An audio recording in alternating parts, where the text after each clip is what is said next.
Under the wide, endless sky of the American frontier, where the wind carried dust and dreams across the open plains, a young woman named Clara stepped off the rickety stagecoach and onto the cracked earth of a remote Texas ranch. Her dress was plain, her hands calloused, and her eyes, though weary, still carried a flicker of determination. She had come here for work, not for love, not for adventure, but for survival. The year was 1887, and opportunities for a woman alone were scarce. The Circle H ranch stretched out before her, acres of golden grass, weather-beaten fences, and a few scattered buildings that had seen better days. Cattle grazed lazily in the distance, and the faint sound of spurs jingled somewhere nearby. Clara took a deep breath, the scent of hay and smoke filling her lungs. It wasn't the life she had dreamed of, but it was a start. She'd lost everything in Kansas, a father taken by fever, a home taken by debt, and a future taken by cruel circumstance. When she heard the Circle H needed a cook for its crew of cowboys, she packed what little she owned and made the journey west. As she approached the main house, a tall man in a wide-brimmed hat stepped forward. His face was tanned from years in the sun, his eyes gray and unreadable. "You the new cook?" he asked, voice low and rough like gravel. "Yes, sir," Clara replied, clutching her small satchel. "Clara Bennett, I was told you needed someone to run the kitchen." He studied her for a moment before nodding. "Name's Hank Mercer. I run the ranch. You'll find the kitchen through there." He pointed toward the long, low building behind the bunkhouse. "You start at dawn. The boys eat early." Clara nodded, grateful for his curt acceptance. She could feel the eyes of several cowboys watching from a distance, their curiosity thinly disguised behind smirks and quiet laughter. She straightened her back and walked to the kitchen, determined to prove she was more than they expected. The next morning, the kitchen came alive before the sun. Clara worked tirelessly, eggs frying, biscuits baking, coffee boiling in blackened pots. The men shuffled in one by one, their boots echoing on the wooden floor. They were rough, loud, and full of teasing remarks, but Clara ignored them. She served the food with calm efficiency, keeping her eyes down, her mind focused. All except for one man. He sat apart from the others, near the window, his plate balanced carefully in his hands. He was quiet, eating slowly, his gaze often drifting toward Clara when he thought she wasn't looking. He wasn't as tall as Hank, but broad-shouldered and strong, his dark hair falling across his forehead. He didn't join in the rowdy laughter or crude jokes. Clara noticed his silence before she noticed his eyes, deep, steady, thoughtful. She learned his name from one of the others. "Don't mind Jesse," one cowboy chuckled when he caught her looking. "He don't talk much, keeps to himself." "Jesse what?" she asked. "Jesse Cole. Best hand we got, hard worker, good with horses. Just don't expect him to say much." Clara smiled faintly. Silence isn't always a bad thing. That made the man laugh, but Jesse didn't look up. Still, Clara caught the faintest twitch at the corner of his lips. Days turned into weeks, and Clara settled into her role. She grew used to the rhythm of ranch life, the early mornings, the long days, the smell of sweat and saddle leather. The men respected her work, and in return, she gave them good food and a quiet smile. But Jesse remained a mystery. He always helped her carry wood for the stove without being asked. When the wind blew the kitchen door off its hinges one night, he was there in moments, fixing it without a word. And when she slipped in the mud one rainy morning, it was Jesse's strong hand that caught her before she fell. "Thank you," she murmured, her cheeks flushed. He nodded once. "You should wear boots with better grip." Then he walked away, leaving her heart beating faster than she liked to admit. One evening, after supper was done and the dishes cleaned, Clara stepped outside. The sky was streaked with pink and orange, the air warm with the scent of sage. The cowboys were gathered near the corral, laughing and playing cards by lantern light. Jesse stood apart, leaning on the fence, watching the horizon. Something about him drew her in, a quiet strength, a loneliness that mirrored her own. She walked up beside him. "You don't play cards with them." He shook his head. "Never cared much for gambling. They seem to enjoy it." "They enjoy losing, too," he said with a small smile. Clara laughed softly, surprised. It was the first time she'd seen him smile for real. "You don't talk much, Jesse Cole." "Not much to say most days." She looked up at him, her eyes catching the glow of the fading sun.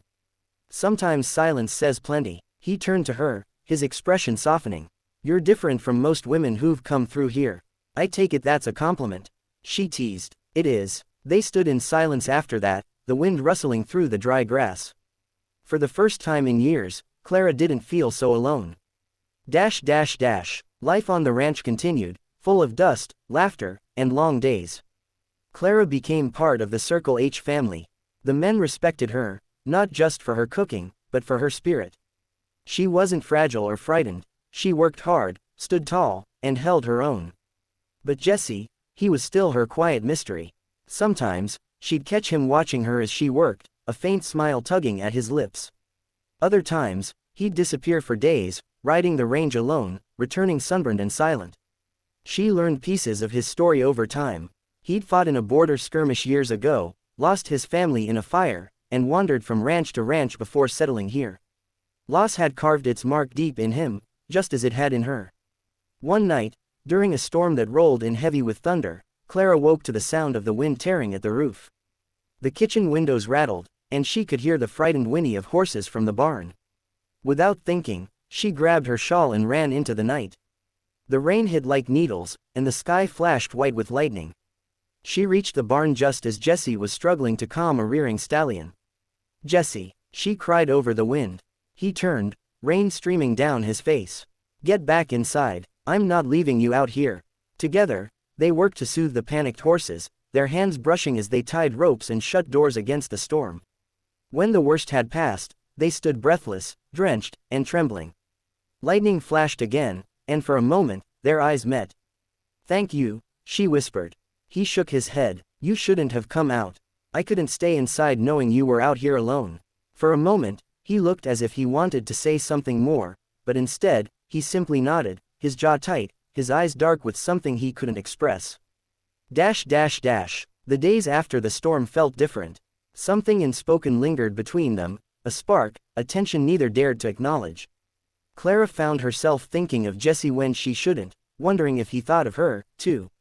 Then, one afternoon, she overheard two cowboys talking near the well. "He's gonna leave, you know," one said. "Jesse." Hank offered him foreman pay, but he turned it down. "Said he's moving on." Clara froze, her heart sinking. That night, when she saw him saddling his horse by lantern light, she couldn't stay silent. "You're leaving?" she asked softly. He paused, his hand stilling on the saddle strap. "You weren't supposed to hear that yet." "Why, Jesse? You belong here. The men respect you. Hank depends on you." He didn't look at her. "It's time. I never stay anywhere too long." "Is it because of me?" The words slipped out before she could stop them. His head snapped up, eyes searching hers. "No, because of me." She stepped closer, the lantern light flickering between them. "You don't have to run from everything that hurts." He swallowed hard. "You think I don't know that?" "Then stay," she whispered. "Please." For a long moment, he said nothing.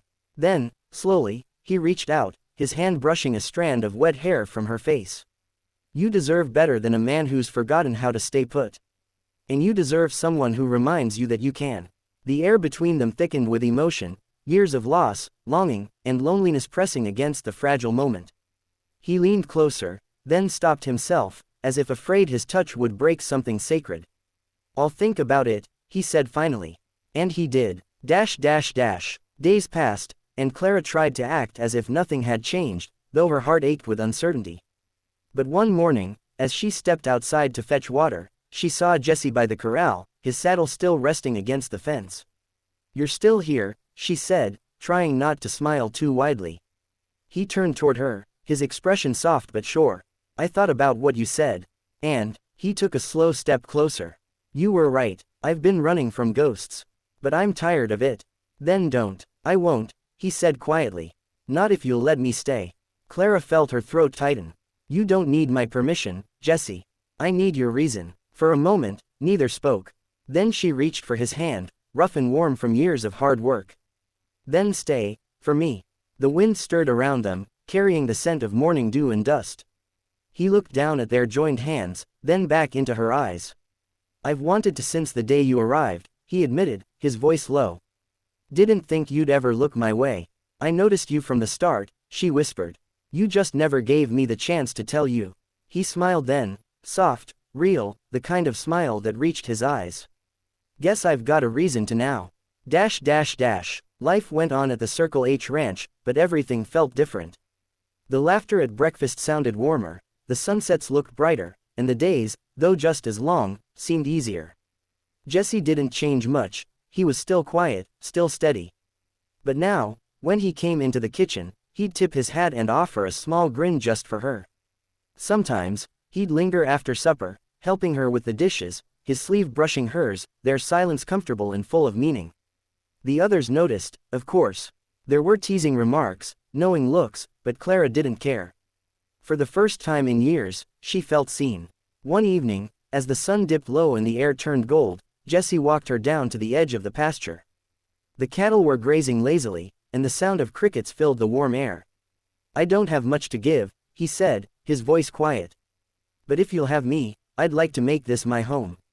With you." Clara's heart swelled. "You already have." He smiled then, and when he leaned down and kissed her, soft, hesitant, full of promise, it felt like the world had stopped turning for a moment. The woman who came to the ranch for work had found something far greater than a job. She found peace, a place to belong, and a man who loved her not for what she did, but for who she was. And Jesse, the quiet cowboy who'd spent years drifting from place to place, finally stopped running. Because he'd found in her the one thing he never thought he'd have again: home. The seasons turned, and the ranch flourished. Together, they built a life of quiet strength and unspoken love. Mornings began with laughter and the smell of coffee. Evenings ended with long walks beneath a sky dusted with stars. They didn't need grand words or promises. Their love lived in small moments. The way he handed her wildflowers after a long ride, the way she stitched his torn shirts by lamplight, the way their hands always found each other without trying. Clara often thought back to that first day. The dusty road, the uncertain job, the faces she didn't know. She had come to the ranch searching for work. But fate had given her something richer, deeper. And Jesse, he never left again. Because sometimes, love doesn't arrive with thunder or fire. Sometimes, it comes quietly. Like a man who watches from a distance, waiting for the courage to speak, and a woman who sees him before he ever says a word. And under the endless Texas sky, their story continued, simple, steadfast, and true.